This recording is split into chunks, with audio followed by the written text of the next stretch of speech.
I am here with one of our sponsors. I'm so excited. I've been trying to get them since last year. I think we said we're going to get you on a podcast, and I did one better. Got you on the Gen X Virtual Con. These are my friends, my newfound friends. They actually sent me stuff, and I was like, yo, this is freaking amazing. This product is dope. Sometimes you don't want to put slab anything up. Sometimes you need something better than a slab. And sometimes you just need to be able to interchange, smell the pages sometimes. Sometimes you need to just go through the motion as a collector to be connected to your collectibles. So without further ado, I'm going to do our intro, and then we're going to jump right into kind of who are these folks that are in front of you, and two, we're also going to talk about the amazing product that is Comic Capsule. So we are about to jump in, and I'm going to talk about the Board Boys. And they were formed during the pandemic when an artist, engineer, and two operation experts came together, and they used their expertise across tech, design, and manufacturing to basically create a nerd forged protection for safeguarding your comics. And that's how the Comic Capsule came about. Our guests here, Andrew and Jeff, they are from Comic Capsule. I'm not going to speak a lot because I want you all, one, I would love for you all to buy some Comic Capsules. Two, we got as a sponsor, they also gave us 10 Comic Capsules. So I'm excited for you all to see and showcase what exactly a Comic Capsule is, how to use it, and also some more information. They also have a booth in the back. So let's talk about this Board Boys pandemic product that came about. So you guys want to give us a overview, Andrew, overview right now of the company, and why did you create this? Yeah, sure. So I've been a collector for 40 plus years now, and the impetus for this really was, I always wondered why as collectors we didn't have tons of choices in terms of protecting our comic books. For decades, we've had to rely on bags and board, and then in the last, let's say, 10 years, slabbing books became popular. And then I noticed that people were just slabbing, kind of like $5 or $10 books, and I'm like, why are they spending all this money to protect a $5 or $10 book? And so I invented this originally the comic cloak, and then Lawrence and I became friends, and he was like, yo, dude, I love your comic cloak, but I think I know of a way we can make it better. So he contacted his engineer friend, Eric, and we got on the line, and we started brainstorming, kicking around ideas to make a better version of the comic cloak. And Eric's engineer background came in super handy because he was able to determine the amount of pressure it took on a corner to make a dent in it or for it to crack. So we went through a lot of iterations of the Comic Capsule before we actually went into production.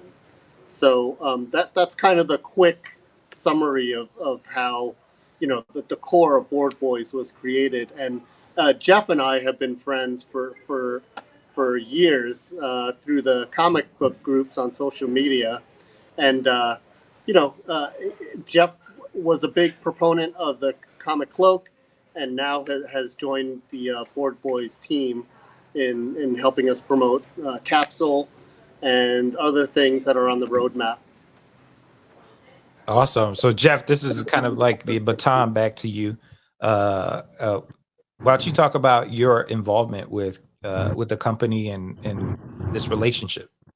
Oh yeah. So like Andrew said, I've known him for several years, and when he brought out the Comic Club, I've never really been a huge fan of top loaders because I can't tell you the amount of comics I've had unfortunately get damaged because of them. And I told Andrew, I'm like, this is great. Well, and I was using his just out of my own excitement for the product, sharing it out, telling for other friends about it. And then Lawrence came along and they had this product, and I was like, are you kidding me? Like, this is perfect, because this is like a top loader, but better. And, I mean, I don't know if a lot of people truly understand like the UV protection that's in it. I mean, the details that some people don't see in that comic capsule, the rounded corners so your corners don't get blunted putting it in. I mean, I can't tell you, and I know Andrew has too. So, one day they both came to me and said, hey, how do you want to, do you want to be a part of this? And I was like, I mean, yeah, like I worked for one other company, and I will say it was Nike that I've truly understood, supported the product 100% other than this. And like, being in a huge, prior lives, been in mortgage, doing that, like I have a huge sales background, and I just knew that this was a product that needed to be out to the comic community, because one, I know a lot of people are like, oh, well, with a top loader we just tape the top. I've had literally blue tape stuck to the top of my comic, and I'm like, I don't like that. And even some people carry those top loaders on the side even with the tape, and you can see walking your general movement, it's gonna cause it to go, to fall out. We've seen that happen. I had an incident where I was at a con, had a whole thing of comics, literally the comic box broke open, and comics and top loaders spilled everywhere. And I'm just like, just with this product, I'm like, I feel 100% safe. Where top loaders, I've had the top loader crack and literally dent into the, comic. And it's just like, there has to be a better way. And so, they asked me, and I was like, yeah, I was overjoyed when they asked me to be a part of it, because I was like, thank you. Like, and people ask me, and I'm like, I just wanted to be a part of it. So, and to get this out and be able to do that. And, look, like Andrew said, during the pandemic, all those people getting those $5 or $10 books slabbed and flooding the market and stuff. And it's just like, we're still purists at heart. We want to be able to touch and smell and feel those books every once in a while. I'm not saying, that you have to do that with every single book, because I know there's people out there that have 10, 15,000 books, but those ones either have more of a little sentimental value, but you still want to be able to touch and hold them. This allows you to do that. Yeah, Awesome. and that's really the main reason for me making, inventing the first product is I really enjoy my comic books, and I really enjoy reading them, and like looking at a Kirby illustration or a John Byrne, and like being able to open it. And there's a time and a place, I think, for slabs, but for me, I've actually kind of gone slabless, and I've been putting in higher priced books into Comic Capsules, because I I want to enjoy them still. I want to take them out and read them, look inside, look at a beautiful Steranko or a Kirby, or and with a slab, it's kind of nice, to put on your wall, and more so to, I guess, to monetize it, and have a basis for selling it, right? Because it standardizes that. So my very fine is your very good plus, So that's to me what the significance of slabbing something. But personally, in my collection, I'll as easily put a $3,000 book into a capsule as I do a $10 book. So before I used to think these were good for your $500 book, something that doesn't necessarily warrant slabbing. I've kind of thrown that model out for my personal collection, and I'll put in easily a $3,000 book into a capsule. Wow, that's awesome. think go of ahead, it Jeff. this way too. Oh, and by the way, I just How want to let many- people know that Jeff is not driving. So he's in the passenger seat. So he is not driving. I'm Okay. past- you know, another thing I've seen a lot is people stack books 10, 15 high without, or even with a bag and board. The thing with the capsule, these are stackable. They don't slide around, so you don't have to worry about them falling, anything. That's what I like too. You can stack them up nice. You know, that everybody's OCD that they have in them, that kind of helps with that. Yeah, and they what I like about them is that they don't move. You know, they're the stackable is really it really is grooved in, and I've actually put these inside of my short boxes and long boxes too. They fit right well in. I have a couple of questions on here. I'm going to show them on the stage. Yep. We kind of answered this question. Andrew did. So I'll put it up anyway because I want Tom to know that I see you, Tom. They don't have a problem with slab books, but then, you know, they'll use a comic capsule first before they slab. Yeah. Tom, to answer your question, you know, as I said before, I do like slab books. My collection for slab books has narrowed because my dependence on capsules has widened. So, you know, as I stated before, and I hate to repeat myself, but, you know, before I used to kind of slab anything worth, let's say, $500 and up. Now I've kind of thrown that model out the window, and I'll put any of my new books into capsules. I have a few couple $1,000 books sitting in capsules right now, and I don't intend on slabbing them. Awesome. We have another question about. Oh, go ahead, Jeff. Oh no, I was saying, and I'm kind of with Andrew. I mean, I don't have as like a sketch covers. I actually have a friend that had a sketch cover, a jam piece, travel all over the U.S. He ended up getting it graded, but it came back a 9.8. But it traveled like from Nevada to New York to Florida, all over, and you know that was it. That was the protection it was in. Wow. So I mean, even traveling like that, you know, it's made that. And I've with them from being in Arizona to Texas, back to Arizona to California, and not a problem in the world. That's awesome. All right, one of the questions I'll put on the stage, unless he wants to answer, he wants to come up on stage. The functionality on this platform is awesome. I can bring people on stage. I kind of want to see if he says yes. Let's see if he says. I'm gonna invite Marcus to come on stage. See if he accepts. He rejected it. It's because he's in his PJs. He don't want anybody to see what's going on. So, okay.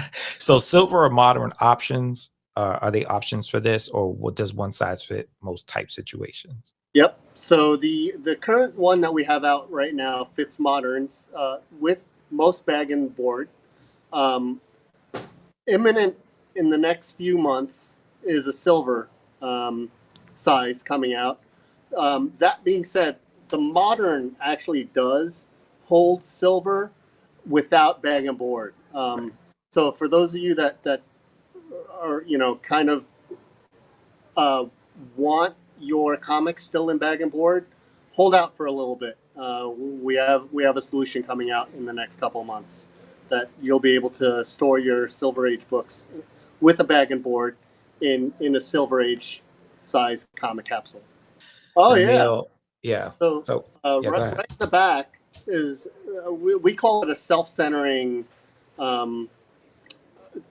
diagram, where you kind of put a nail into your wall and you just put the capsule into it, and it self-centers. So we've found a lot of people like that design, and in conjunction with the UV protection, it's a perfect choice for putting onto your walls. And yeah. Awesome. Yeah, I mean, a lot of folks, I think another cool thing about this is that you can see front and back. So if you have a wraparound, that's another cool feature. Showcasing it on a stand, it's just so many options for you to have. as a collector, and the fact that you can stack it and not be afraid of damaging it or anything like that. Yeah, It's pretty cool. that's the one thing that was really important to us, was to kind of cast a wide net, and we respect that a lot of people collect different ways. Some people will take all these and throw them into a short box and throw them in a closet or garage. We're cool with that. Some people want to show off all their keys on a wall, and we're fine with that. And some people, want to stack them. And also, there's an area up here for those self-adhesive labels, so you can actually go in and print out labels for all your comic books that you have in a short box. And some of the problems that we noticed with people throwing their comic books in bag and board in a short box was that you don't know what comics you have in there, so you kind of have to flip through them. And this enables you to have a label that you could see from the top, so that if it's sitting in a short box, you can quickly see what's in that box, and also show off on here. We're not a grading company. We didn't want to, compete with grading companies, but we wanted collectors to have access to see what they had in their collection. Yeah, I think that's a great move. And I wanted to ask you, the both of you, what is in the blueprint? What's next for you all that you can share at the Gen X Con? What I can share for sure is silver size coming, imminent. We're gonna have we won't call them pre-sales, but we're gonna have sign-ups where if you want to go onto the website and get informed when we do have them in stock, but that is imminent.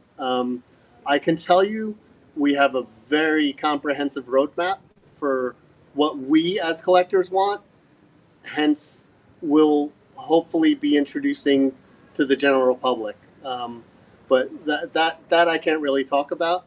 Okay. Because some of them are still in development, and we really do want this to appeal to a wide range of collectors and artists and dealers. So we're trying to get input from a lot of different people to make the best possible product with the most feasible options. And as far as the costs for the tiers that you all have, what are the costs now? Are there any specifics that you can provide us with that? Yeah. So for the modern that we currently have out now, the suggested retail price is $9.99. We are working through pricing for silver. It obviously costs more to produce because it has more material in it. But we're kind of navigating what that price tier is going to be for the silver. Okay. And so all of that is in your booth. People can really click on it. You can do that today, buy your stuff today. And I believe there's also a discount as well. Discount code. Yes, there's a discount code for 10. Was it 10%? 20%? I can't remember. But there is a discount on the site. All right. Okay. Yeah. So Jeff, help. Jeff, you're lagging a little bit, I think. Yeah, he's lagging. He's moving too fast. Whoever's driving is driving at least 90 miles an hour. And poor Jeff. So just check out I think this is a fabulous product. I think it's an amazing product. Thank you. I think it's a great investment. Thank you very much. Yeah. As you know, we just passed the threshold recently of 3,000 sales. So 3,000 orders. Wow. So, it's, I hate to use it, but that Michael Jordan kind of like the shrugging shoulder, I mean, people really, honestly, people when I sell these at booths or show them to people, and they use it and they're like, "Oh dang!" Like, Yeah. and it's so funny because people are like, I thought of this 10 years ago, and I was like, "Yeah, so did I." And everyone gets it when they see it, they buy it, they love it, and I kind of shrug my shoulders and like have to do that Jordan move, like, "Yo, thank you." Yeah. Thank you. And I was thinking it as well. But yeah, no, and I don't mean to sound smug or No. whatever. It's just this is a product that people really like, and Yeah. we're so happy that people order and continue to order and continue to discover this thing that we love providing to people so much. That's awesome. I was gonna ask you, what was the hardest part of this journey for you all? The hardest part of the journey is just trying to. So there are a lot of initial startup costs in order to introduce a new product. So there were two things that I found really difficult. One are the startup costs, and two is changing the mindset that it's okay to continue to use bag and board. And again, collect your own way, and there is a need for bag and board for your 50 cent to dollar comics or whatever. But and also, on the other side of the spectrum, there's a need to slab your book. But I think some people, as Jeff pointed out before, some people I think just went overboard with slabbing their books, and I think people are starting to pay that price now. Like Yeah. when they go to sell them, and like they want even $70 for their book, and people are like, "Nah, man, that was like a print run of 20 Yeah. million." Yeah. And I feel bad, but you see these people trying to unload these books now Yeah. that they got slabbed, and they're getting burned because Yep.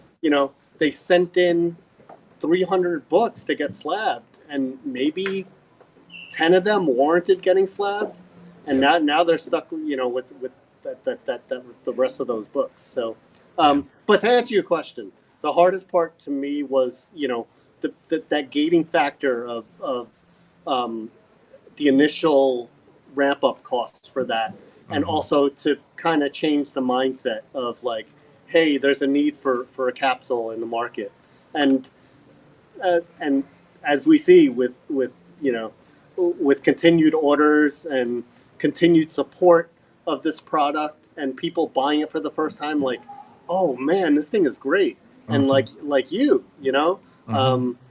that's the reaction that's the honest reaction that we get from people, like, man, this is a great product. Yeah. And we love it too. And Yeah. yeah.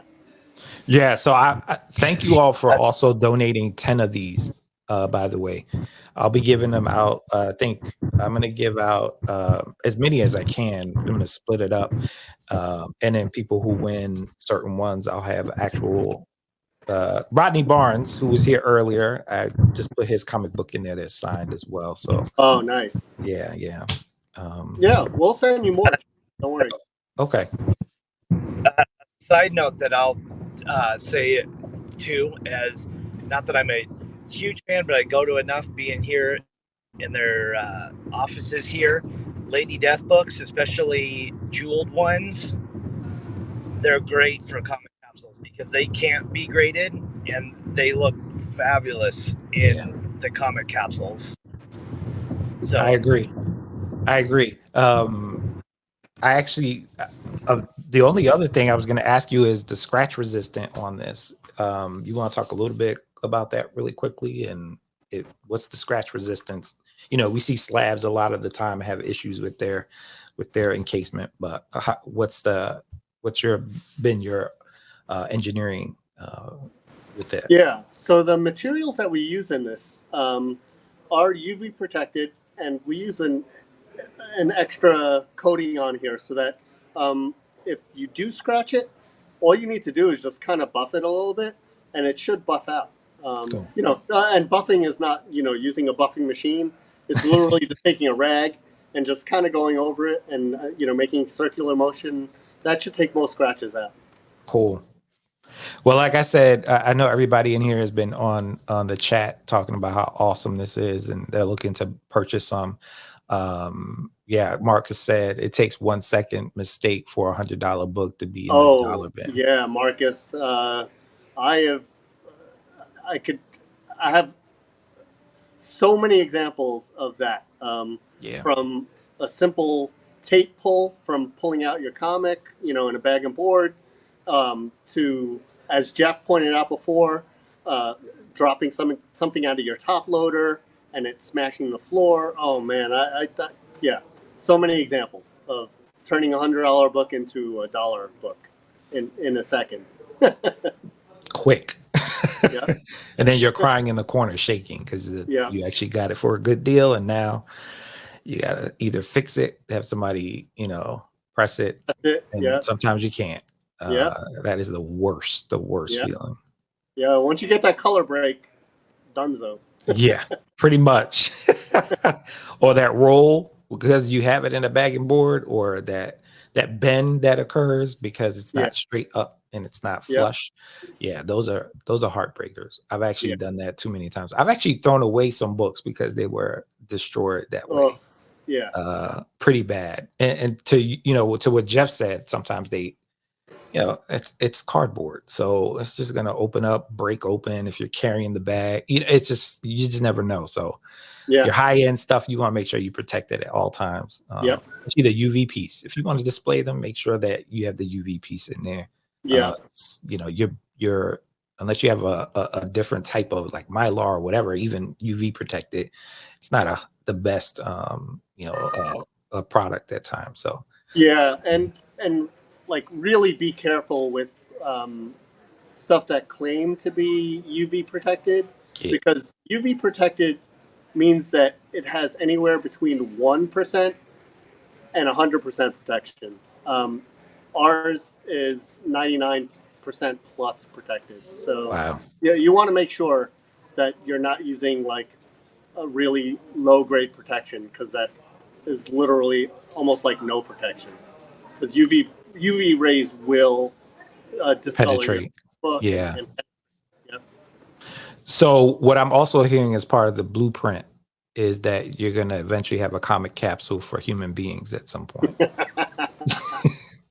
we tried it out on Jeff, and I mean, I'm out here in Arizona. I'm surprised I'm still this pale. It's all good. The protection it has, it's pretty good. Oh my gosh, that's so funny. Well, listen, I have had such a good time with y'all. Y'all are doing it big. Everybody go to Comic Capsule, get that code, make sure that you get the discount, make sure you buy as many as you can. And not just because they're trying to make money. They are trying to make money, but they also came to the con.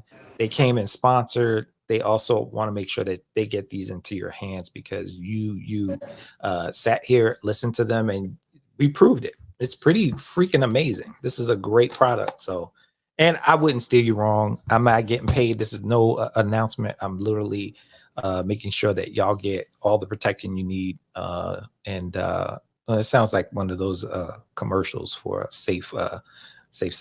Anyway, from 1980s, right? Yeah. But listen, that could be part of the blueprint too. Anyway, so I want to thank you, Andrew. Thank you so much, Jeff. I hope everybody heard what they had to deliver, which was protect your books. They are geeks just like us, and they really wanted to make sure that they created a product, that the board boys were together on this, and they really did. They came in 100%. So if you don't want to take it from me, check out the booth. There's a ton of people on YouTube talking about them and on Instagram. And when they reached out to me, I was like, yeah, sure. And when I got it in hand, I was like, wow, this is so cool. And so I just wanted to make sure that you all took advantage of it today. We'll have it up for 4 days as far as the con is concerned, but don't sleep on this. Andrew, any last words? Jeff, any last words? Yeah, my last words are just thank you for having us on, and love the show. And you do such a good job with it. And thank you for doing it, and thank you for having us. And really, thank you for all of the supporters. So many supporters out there that have tried the product, and I'm literally the one that fulfills the orders. So I see when we have repeat people coming in, and that's such a good feeling, because that really is like, you know, signifies that people really do like the product, and it's not just like, you know, kind of a flash in the pan thing where people are like, oh, what's this new product? Let's buy it, and they buy one or two and never hear from them again. The fact that we have repeat customers really illustrates to me like, oh wow, collectors really like this. And Yep. you know, and creators, you know, the amount of emails that we get from creators, artists, and writers that love to use this as well, that's really a testament to, you know, the hard work that we put in designing and engineering this for people. And on top of all that, just want to let you all know, like, when you support this product, this supports the roadmap, and it really is a comprehensive roadmap of stuff that we're going to be coming out with, stuff that we're currently designing and engineering, and we are parlaying all of this Comic Capsule stuff into other products and product lines for people like us, collectors. So, But I want to thank Comic Capsule one more time, everybody. Just, you know, a round of applause. You know, they really, really did an amazing time.